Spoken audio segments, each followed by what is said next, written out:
The mansion gate opened just wide enough to let Doña Carmen out. Rain struck her wrinkled face, mixing with the tears she tried to hide.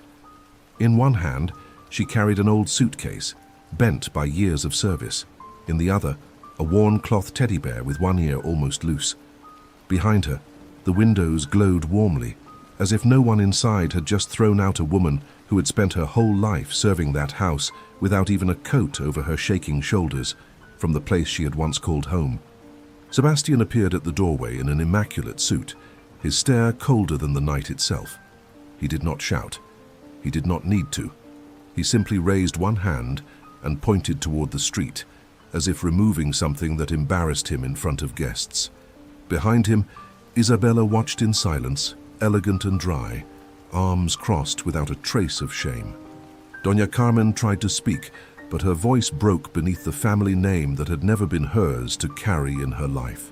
"We can't keep you here anymore, Carmen," Sebastián said, avoiding her eyes. She pressed the teddy bear to her chest, not out of childishness, but because it was the only thing left that reminded her that house had once been warm. Then Sebastián wrapped his fingers around the door handle, ready to leave her in the rain. And the cruelest part was not that a rich man was throwing her out. It was that this man had once been the boy she raised in her arms, night after night. Decades before that rainy night, Carmen arrived at the mansion in a plain dress, carrying a cloth bag and hands ready to work. Everything there seemed enormous. The halls, the stairs, the mirrors, even the silence. The masters spoke of business, trips, and parties, but almost never of the little boy crying in the back room. Carmen heard him before she saw him, and when she opened the door, Sebastián stopped crying the moment he felt her trembling arms near him, as if he had been waiting. The house had expensive lamps, fine dishes, and heavy curtains, but little Sebastián was missing the one thing money could not buy. His mother kissed him when guests were watching. His father stroked his hair if someone was looking. Carmen, instead, warmed his milk before dawn, wiped his tears with her apron, and made up stories to chase away his fear.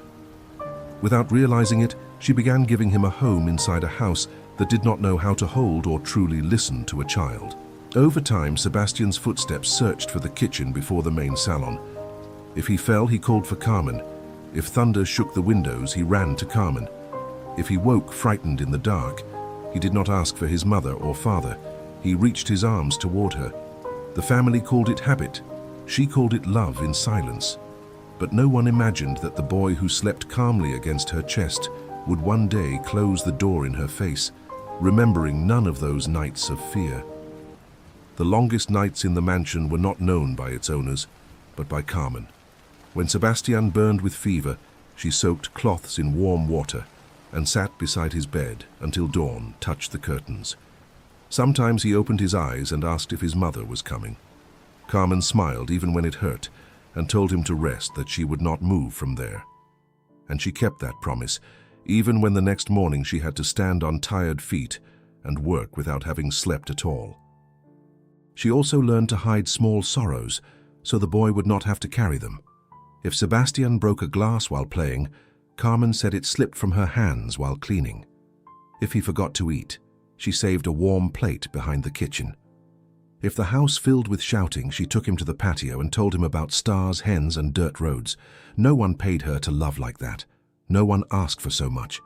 But she did it as if life itself had placed that child in her arms. One afternoon, while sewing a button on his shirt, Sebastián asked why she never went to visit her own family. Carmen lowered her eyes to the needle and said some houses also needed someone to stay. He was too young to understand the weight of that answer. Years later, when he threw her out into the rain, he also failed to remember that there had been one night when Carmen chose to stay with him and lost something from her own life that she could never recover again. The years did not come for Carmen all at once. First, it was a knee that took longer to climb the stairs, then a tray trembling between her hands, then a name forgotten in front of the pantry. Sebastián was now the master of the mansion, crossing the halls with the hurry of important men. When he saw her leaning against the wall to catch her breath, he did not insult her or send her away. He simply looked aside, as if her old age reminded him of a debt he did not want to pay. Isabela had less patience. The old apron bothered her, the slow steps, the way Carmen still called Sebastián "my boy" whenever he entered the dining room. She said it made the house look bad, that guests should not see such an elderly servant wandering through the rooms. Carmen listened from the kitchen, her hands still around a cup, unable to move at all. Isabella's words hurt, but not as much as Sebastián's silence, as he sat there pretending he had heard nothing at all. That afternoon there was a dinner with businessmen and elegant ladies. Carmen dropped a small spoon while serving coffee, and the sound was tiny, but Isabela turned it into shame. Later she closed the office door and demanded that Sebastián make a decision. He stared at the rain behind the glass without answering. Carmen, on the other side of the hallway, held the old teddy bear to her chest and understood that the boy who once searched for her now did not know whether to defend her. Night closed over the mansion again like a sentence. Carmen stepped out of the servants' quarters with a suitcase in one hand and the house keys in the other. She walked slowly towards Sebastián, who stood by the front door, while Isabela watched from the back of the foyer. Carmen held out the keys with trembling fingers. She did not ask to stay. She did not raise her voice. She simply placed into his palm what she had guarded faithfully for an entire lifetime. Sebastián looked at the teddy bear pressed against Carmen's chest and frowned, as if that worn piece of cloth bothered him more than her tears. "Why do you still keep that?" he asked. Carmen lowered her eyes to the toy, touched its frayed ear, and answered without bitterness, "Because it was the first thing you held when you finally stopped crying." The words fell through the foyer with more weight than any shout, but he did not know what to do with them. The door opened, and the wind shoved the rain inside. Carmen took one step out, then another, without looking back, because she knew that if she did, she might break completely. Sebastián shut the door before she had even crossed the garden. Inside, the silence turned cold. Then a young girl from the house picked up an old photograph that had fallen from Carmen's suitcase. In it, Carmen was holding Sebastián as a baby, and on the back was a date he had never remembered. Sebastián could not sleep. The photograph remained on his desk like a silent accusation. Young Carmen, her uniform stained with milk, holding him against her chest while he clutched that same teddy bear. On the back, he read the date, and something shifted painfully inside him. He did not remember that night, but he remembered the fear of being a child, a soft voice singing low, and warm hands covering him when the whole house around him had felt so completely empty. At dawn he called Ramiro, the old gardener, the only man who still knew the stories the mansion had buried. Ramiro took a long time to speak, but at last he told him that date was the night Sebastián had nearly stopped breathing from fever, while his parents were far away at a party. Carmen carried him through the storm to the doctor and stayed beside him until he was saved. That same night, her own mother died in the village before Carmen could ever say goodbye to her. Sebastián felt the mansion with all its portraits and lamps collapsing over him.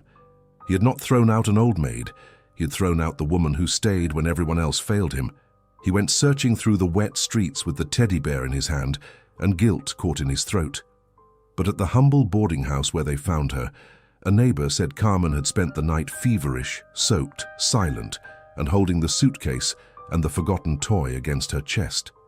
Sebastián arrived at the boarding house with mud on his shoes and the teddy bear pressed against his chest.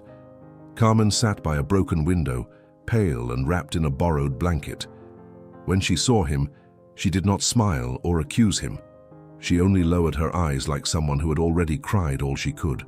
Sebastián knelt before her, and for the first time in years, did not speak like the owner of anything.